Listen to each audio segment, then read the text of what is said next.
hidupku dan karya tangan-Mu.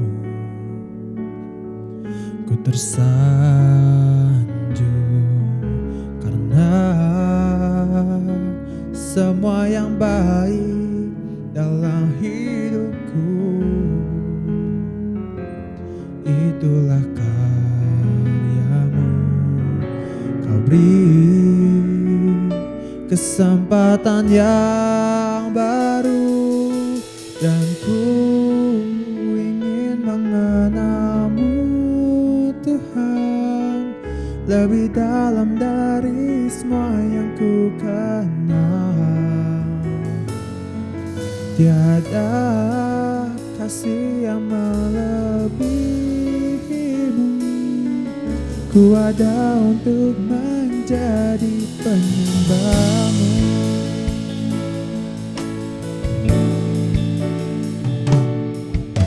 Bila ku buka mataku dan lihat wajah-Mu, ku terkagum.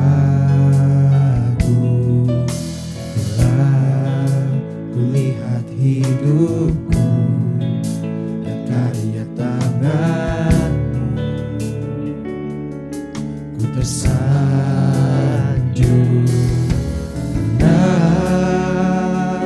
semua yang baik dalam hidupku, itulah karya-Mu. Beri kesempatan yang baru dan ku ingin mengenal-Mu, Tuhan, lebih dalam dari semua yang ku kenal. Tiada kasih yang melebihi-Mu. Ku ada untuk menjadi penyembah-Mu,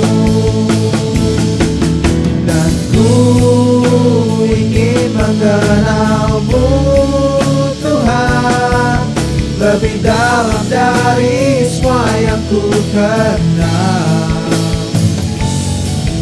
Tiada kasih yang melebihi-Mu. Ku ada untuk menjadi penyembah-Mu.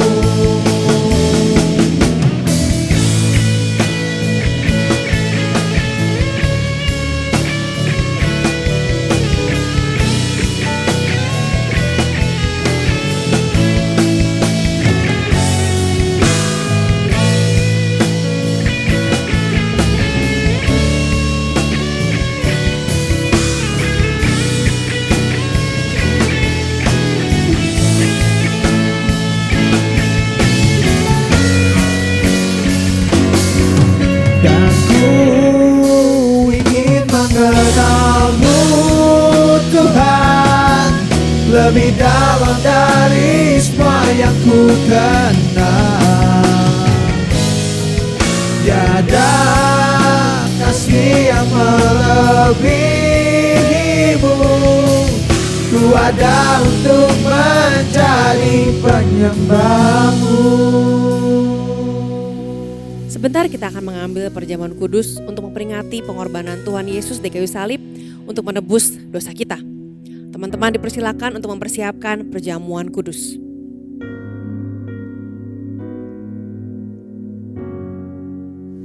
Perjamuan kudus ini diperuntukkan bagi orang-orang yang telah menerima Tuhan Yesus sebagai Tuhan dan Juru Selamat secara pribadi.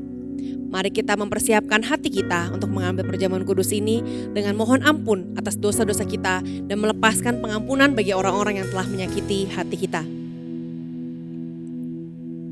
Sebab apa yang telah kuteruskan kepadamu telah aku terima dari Tuhan, yaitu bahwa Tuhan Yesus pada malam waktu ia diserahkan mengambil roti dan sesudah itu ia mengucap syukur atasnya. Ia memecah-mecahkannya dan berkata, "Inilah tubuhku yang diserahkan bagi kamu. Perbuatlah ini menjadi peringatan akan aku." Mari kita makan roti ini dengan penuh ucapan syukur di dalam nama Tuhan Yesus.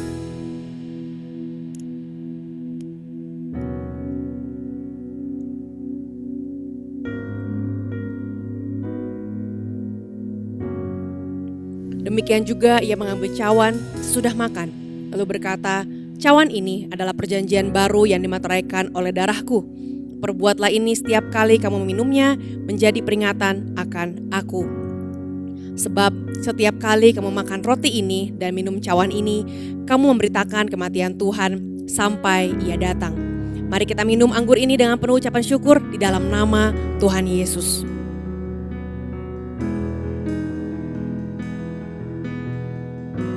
Hai bersyukur Tuhan atas pengorbananmu sehingga kami memiliki kehidupan yang baru, masa depan yang baru. Dan kami tahu bahwa bersama Tuhan kami bisa melakukan apapun karena Tuhan memberikan kami kekuatan. Kami minta Tuhan memberikan tujuan hidup, memberikan visi, memberikan masa depan sehingga setiap kami melangkah sesuai dengan apa yang Tuhan inginkan. Terima kasih Tuhan, ajar kami untuk menghargai keselamatan yang Tuhan telah beri melewati apapun yang telah kami kerjakan. Dalam nama Tuhan Yesus, mari sama-sama kita sembah Tuhan. Dan ku ingin mengenalmu Tuhan, lebih dalam dari semua yang ku kenal. Tiada kasih yang melebihimu,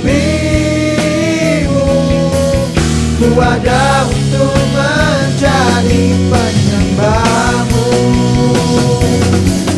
Dan ku ingin mengenalmu Tuhan, lebih dalam dari semua yang ku kenal. Tiada kasih yang melebihimu, ku ada untuk menjadi penyembahmu. Izinkan Bapa, ku ada untuk menjadi, ku ada untuk menjadi, ku ada untuk menjadi penyembahmu.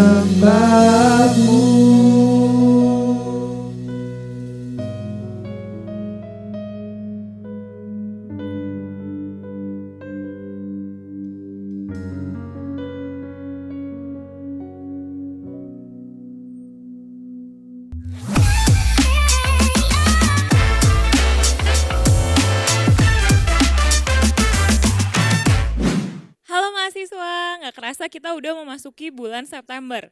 Gimana kabarnya teman-teman? Saya harap kita semua tetap dalam kondisi yang baik karena Tuhan selalu menyertai kita. Baru saja kita melakukan perjamuan kudus untuk memperingati pengorbanan Tuhan Yesus di kayu salib bagi kita semua.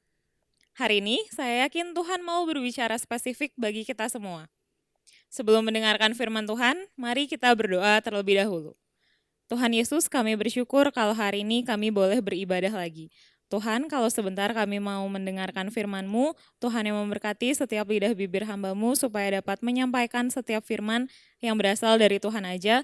Tuhan juga yang memberkati setiap jemaat yang mendengarkan supaya benih firman itu dapat bertumbuh di dalam hati mereka masing-masing.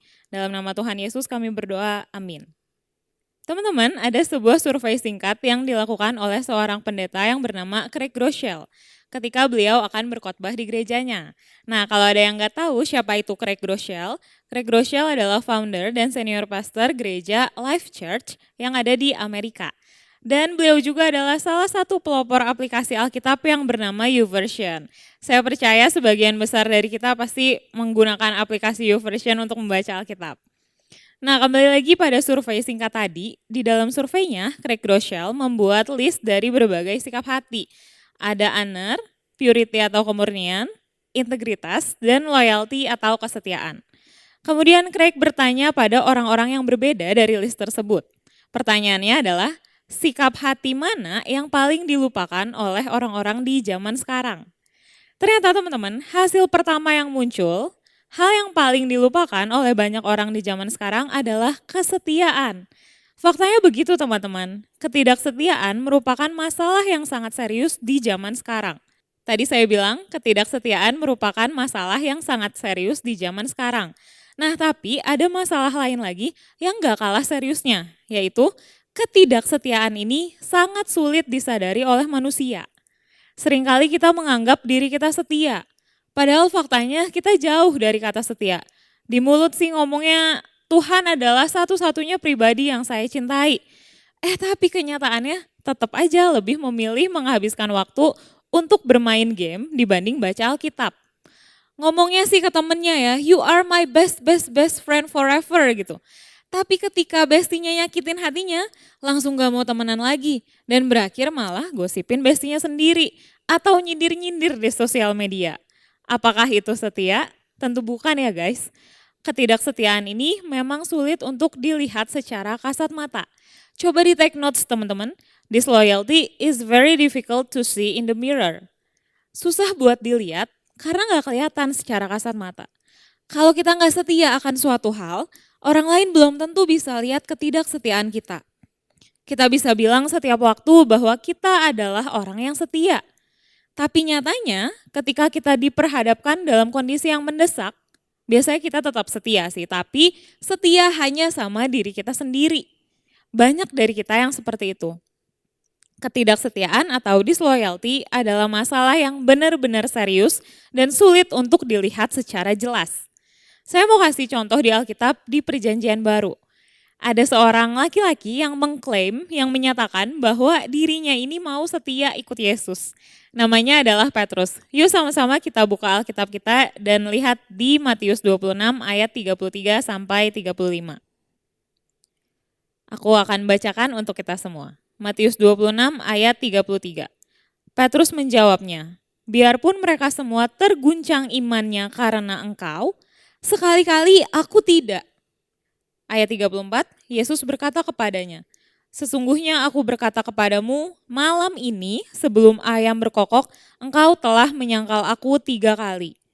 Ayat 35, kata Petrus kepadanya, sekalipun aku harus mati bersama engkau, aku tidak akan menyangkal engkau. Semua murid yang lain pun berkata demikian. Lihat di ayat 33 teman-teman. Petrus bilang, kalaupun orang lain imannya goyah karena ikut Yesus, apa kata Petrus? Sekali-kali aku tidak. Petrus bilang, I never will disloyal to you Jesus.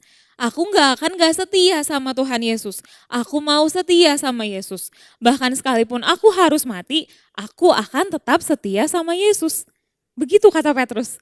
Dan kalau dilihat di akhir dari ceritanya, bahkan sebelum matahari terbit, belum juga 24 jam Petrus berjanji akan loyal sama Yesus, Petrus sudah mengingkari janjinya sendiri.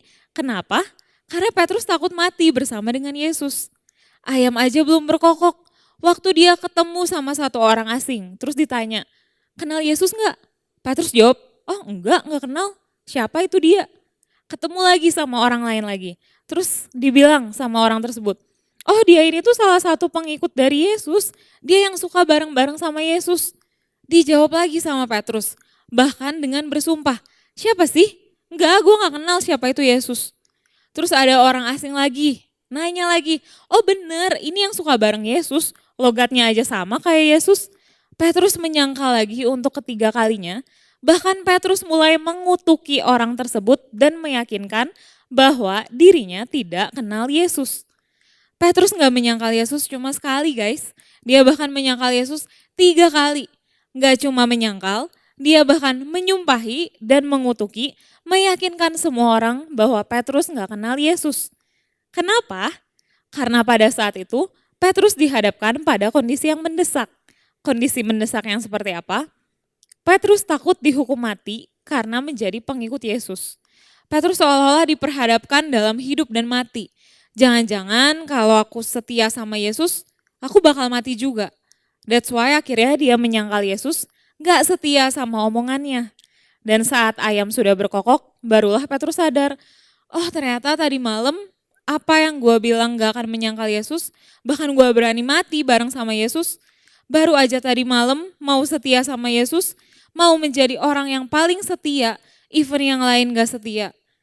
Tapi gue udah menyangkal Yesus, disloyal sama Yesus, dan gak setia sama Yesus, gak cuma sekali, tapi 3 kali. Di dalam Matius 26 ayat 75 dikatakan, Petrus pun teringat akan apa yang dikatakan Yesus kepadanya. Sebelum ayam berkokok, engkau telah menyangkal aku 3 kali. Kemudian Petrus pergi keluar dan menangis dengan sedih. Versi NLT-nya dibilang, he went outside and wept bitterly. Petrus ngerasa pedih banget di dalam hatinya karena Petrus sadar bahwa dirinya gak setia. hingga akhirnya dia menangis. So teman-teman, hal kedua yang perlu di take notes adalah true loyalty is proven, not proclaimed. Setia itu action, bukan omong doang. True loyalty atau kesetiaan yang sejati itu dibuktikan dari tindakan kita, bukan dari apa yang kita bicarakan. Karena bisa aja kita bilang kita mau setia, tapi pada kenyataannya kita gagal untuk setia. Amsal 20 ayat 6 berkata, banyak orang menyebut diri baik hati, tetapi orang setia siapa yang dapat menemukannya? Kita bisa nemuin banyak orang baik, kita bisa nemuin banyak orang yang ringan tangan untuk membantu, lemah lembut dan gak gampang marah.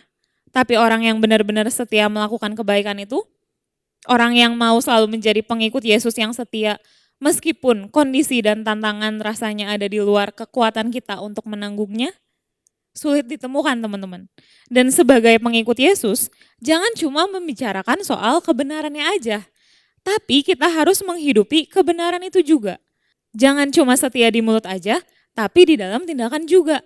Not just to talk the talk, but walk the walk. Kita harus setia. Hari ini kita mau belajar kesetiaan dari tokoh di dalam Alkitab yang mau saya ceritakan. Di dalam Alkitab ada seorang prajurit yang setia baik dalam perkataan maupun perbuatan terhadap rajanya sendiri, yaitu Itai dan Daud. Ceritanya dapat teman-teman baca di dalam 2 Samuel 15. Jadi ceritanya begini teman-teman, Raja Daud punya anak namanya Absalom. Absalom ini melakukan kejahatan yang mengerikan, yaitu membunuh saudaranya sendiri yang bernama Amnon, anaknya Daud juga. Akibat perbuatannya ini, Raja Daud sangat berduka dan sangat marah terhadap Absalom. Setelah membunuh, karena Absalom takut akan kemarahan Raja Daud, akhirnya Absalom kabur untuk menyelamatkan nyawanya. Absalom ini takut kalau dia akan dibunuh juga karena membunuh saudaranya. Nah, setelah amarah Daud ini surut, akhirnya Absalom kembali. Bukan untuk menengok ayahnya, Raja Daud, tapi untuk merebut tahta ayahnya sendiri. Meskipun Daud setia sama Absalom, Absalom malah gak setia sama Daud. Jadi sekarang Daud harus melarikan diri untuk menyelamatkan nyawanya. Nah, ada seorang pria bernama Itai. Itai muncul di tengah-tengah situasi ini. Pada dasarnya dia adalah seorang tentara bayaran, seorang komandan dari 600 prajurit. Meskipun Itai ini tidak memiliki keterlibatan langsung dalam masalah ini, dia secara sukarela menawarkan diri untuk berperang demi Daud. Raja Daud sudah menyuruh Itai untuk pulang kampung dan tidak berperang demi Daud. Itai punya kesempatan untuk bebas dari peperangan itu. Tapi Itai menolak. Di dalam 2 Samuel 15 ayat 21, perhatikan kesetiaan Itai. Itai menjawab, demi Tuhan yang hidup dan demi Tuanku Raja, di mana Tuanku Raja ada, baik hidup atau mati, di situ juga hambamu ini. Kisahnya berlanjut, Itai tidak hanya menyatakan atau memproklaim kesetiaannya, Itai membuktikannya dengan memimpin 600 prajuritnya di dalam pertempuran. Itai bertarung dengan begitu setia, sehingga Daud mengangkatnya menjadi pemimpin sekitar sepertiga dari pasukannya karena Itai menjunjung tinggi loyaltinya teman-teman. Gak peduli berapa harga yang harus dibayar, gak peduli apa yang dipikirin sama orang lain, gak peduli harus kesakitan, bahkan harus kehilangan nyawanya, Itai tetap setia pada Raja Daud. Dan Itai gak cuma setia pada kondisi tertentu aja. Itai tetap setia meskipun diambang hidup dan mati, meskipun di dalam kondisi mendesak, Itai tetap setia. So true loyalty is proven, not proclaimed. Nah, biasanya ketidaksetiaan kita muncul ketika kita sedang berelasi. Di dalam kehidupan kita sebagai mahasiswa, ada 3 area yang di dalamnya seringkali kita tidak setia. Area pertama adalah di dalam keluarga kita. Kita sering banget janji setia sama keluarga kita. Apapun masalah yang ada di dalam keluarga kita yang akan maju duluan untuk membantu. Ketika kecil gitu ya, ditanya cita-citanya mau jadi apa? Mulia banget jawabannya, mau bikin bangga mama sama papa. Cita-cita yang bagus teman-teman, kita mau setia sama mama papa kita. Tapi waktu udah besar, ngelihat papa mama berantem terus, kita mulai nyalahin mereka. Bukannya doain mereka, bukannya kasih support buat mereka sebagai bentuk loyalty, kita malah kabur, nongkrong dan main di luar karena mau lari dari masalah di rumah. Apakah itu setia? Tentu tidak ya teman-teman. Area kedua adalah pertemanan kita. Proverbs 17 verse 17 says, "A friend is always loyal, and a brother is born to help in time of need." Amsal 17 ayat 17 berkata, "Seorang sahabat mengasihi setiap waktu. Seorang saudara dilahirkan untuk waktu susah." Sering kita janji setia sama sahabat kita, sampai beli gelang persahabatan atau barang-barang yang couple. Tapi nyatanya waktu sahabat kita ngecewain kita, ada satu kalimat aja yang omongannya nyakitin hati kita, at the end kita malah jadi gak mau temenan lagi. Padahal kata Alkitab apa? A friend is always loyal, mengasihi setiap waktu. Harusnya tetap setia, tetap mengampuni, meskipun sakit hati. Jangan langsung main unfriend aja teman-teman. Kita bilang mau setia sama bestie kita, tapi giliran ada gosip yang beredar tentang dia, kita malah setia mengikuti gosip itu dan malah setia nambahin gosipnya. Jangan sampai ya teman-teman. Nah, disloyal sama teman kita sendiri juga terjadi ketika kita membiarkan teman kita berdosa atau melakukan kesalahan. Kita tahu nih harusnya ditegur, kita malah pura-pura gak lihat, malah pura-pura gak tahu. Kita malah membiarkan teman kita sendiri jatuh ke dalam dosa. Kita tahu nih, dia tugasnya ngejoki, harusnya gak boleh. Malah dibiarin karena takut teman kita ngerasa gak nyaman kalau kita tegur. Kita diajak nyontek dan diajak kerjasama, supaya jadi teman yang setia, ya udah kita iyain. Apakah itu kesetiaan yang benar? Tentu tidak ya teman-teman. Aku mau bilang, membiarkan teman kamu sendiri jatuh ke dalam kesalahan atau dosa, sama halnya kamu gak setia dengan dia. Nah, area yang ketiga adalah gereja atau pelayanan. Kalau misalnya kita lihat cara hidup gereja mula-mula, rasanya indah banget ya teman-teman hidup bersama dengan sesama tubuh Kristus. Mereka hidup bertekun dengan merenungkan firman Tuhan, mereka saling sharing satu sama lain untuk menguatkan dan mendoakan, mereka saling berbagi, dikatakan semua milik mereka adalah milik bersama. Indah banget teman-teman. Tapi coba lihat sekarang di dalam kehidupan kita. Apakah kita setia memberikan hidup kita untuk berkomitmen dan bertumbuh di dalam komunitas? Atau malahan komunitas ini menjadi prioritas yang paling bawah karena dianggap buang-buang waktu dan gak penting untuk dilakukan. Datang ibadah aja cukup, gak usah ikutan sel group, apalagi nih selnya gak rame. Padahal firman Tuhan mengajarkan kita untuk berkomitmen, bertumbuh di dalam komunitas seperti yang dilakukan gereja mula-mula. Kalau kamu tahu sel group kamu lagi kenapa-napa dan butuh bantuan, take action untuk membantu teman-teman. Itu namanya kamu setia melakukan firman Tuhan. Firman Tuhan yang mana? Yaitu bertumbuh di dalam komunitas. Jangan karena gak rame, malah kabur terus gak bergereja lagi. Jangan sampai teman-teman. Nah guys, kalau kita tahu ketidaksetiaan ini adalah masalah yang serius, tentu kita harus cari solusinya. Tapi sebelum cari solusinya, kita harus tahu dulu nih why-nya, supaya ada solusi yang benar. Jadi kenapa sih bisa ada ketidaksetiaan? Kenapa orang-orang bisa gak setia? Faktanya guys, ketidaksetiaan ini lahir dari hati yang terbagi-bagi, lahir dari hati yang mendua. Disloyalty is born out of divided heart. Sekarang, aku mau ngajak kita semua buat mencoba merenungkan God's POV tentang kesetiaan. Tuhan menciptakan kita karena Tuhan pengen mengasihi kita. Tuhan pengen menunjukkan kasihnya sama kita. Tuhan pengen kita punya relasi yang terus intim sama Tuhan. Dia mengasihi kita, tapi kemudian kita memilih untuk berdosa. Sebagai bentuk kesetiaannya, apa yang Tuhan lakukan? Tuhan mengirimkan anaknya yang tunggal untuk mati bagi dosa-dosa kita. Supaya apa?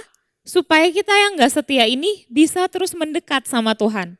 Supaya kita yang gak setia ini bisa datang sama Tuhan setiap detiknya untuk merasakan kasihnya.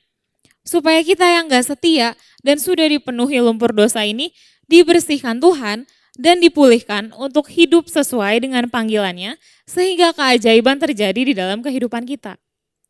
Dan ini yang Tuhan pengen dari kita teman-teman, yaitu mengasihi Tuhan dengan segenap hatimu, dengan segenap jiwamu, dengan segenap akal budimu, dan dengan segenap kekuatanmu.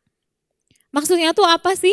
Maksudnya adalah tidak ada sisa, hatinya gak terbagi buat mengasihi yang lain selain Tuhan. Semua hatinya diberikan untuk mengasihi Tuhan. Nah, coba kita renungkan teman-teman, apakah kita sudah mengasihi Tuhan dengan segenap kehidupan kita? Mungkin dari kita menyadari bahwa ternyata kita masih belum setia sama Tuhan. Kita masih mendua sama hal-hal dunia. Kita masih lebih memilih untuk main games dulu, baca chat dulu dibandingkan baca Alkitab. Kita masih memilih untuk belajar terus sampai subuh, sampai gak ada waktu buat saat teduh. Kita lebih cinta mungkin sama tongkrongan kita, atau sama pekerjaan kita. Kita main, nongkrong sana sini, kerja dari pagi sampai pagi lagi. Sampai akhirnya kita kehilangan cinta kita terhadap Tuhan. So, gimana caranya buat punya kesetiaan ini? Ada 3 langkah praktis teman-teman. Yang pertama, minta Tuhan menyelidiki dan menyadarkan hati kita. Setiap harinya ketika kita berdoa, coba minta Tuhan buat menyelidiki hati kita dan membuat kita sadar apakah kita udah setia atau belum. Entah itu terhadap keluarga, teman, atau tentunya terhadap Tuhan. Apakah masih ada ketidaksetiaan yang tersembunyi di dalam hati kita? Minta Tuhan untuk membuat kita sadar akan ketidaksetiaan kita. Yang kedua, bertobat. Sadar aja nggak cukup teman-teman, harus ada pertobatan di dalam tindakan kita. Percuma kalau kita sadar tapi nggak mau berubah. Nggak akan ada pertumbuhan di dalam diri kita kalau kita nggak mau keluar dari zona nyaman kita untuk bertobat. Nah, pertobatan ini tentunya nggak akan bisa kalau dilakukan sendiri. Kalau mau bertobat, kamu butuh Roh Kudus untuk menyucikan dan memurnikan hati kamu. Juga butuh Roh Kudus untuk menguatkan kamu sehingga kamu bisa setia dan tidak berbuat dosa lagi. That's why hal ketiga yang bisa kita lakukan adalah meminta kekuatan dari Roh Kudus. Kita minta supaya Roh Kudus menguatkan kita agar kita tetap setia sama Tuhan apapun yang terjadi di dalam kehidupan kita. Meskipun gak nyaman, kita minta supaya kita sanggup untuk setia. Nah, ketika Tuhan menyadarkan kita akan ketidaksetiaan kita, mungkin kita akan merasa sakit hati. Mungkin kita akan bersedih di dalam keberdosaan kita. Kalau kita merasakan itu, it's okay teman-teman. Tadi Petrus menangis saat sadar dirinya tidak setia. Dan biarlah tangisan itu berasal dari Tuhan atau godly sorrow. Dan di dalam kesadaran itu, ambillah keputusan untuk bertobat. Mintalah kekuatan dari Roh Kudus supaya kamu bisa punya kesetiaan itu. Mari sama-sama kita berdoa. Tuhan Yesus, kami berterima kasih untuk setiap firman yang sudah kami dengarkan. Hari ini kami mau datang kepada Tuhan dengan rendah hati, Tuhan yang sadarkan kami, Tuhan yang ingatkan kami akan ketidaksetiaan kami.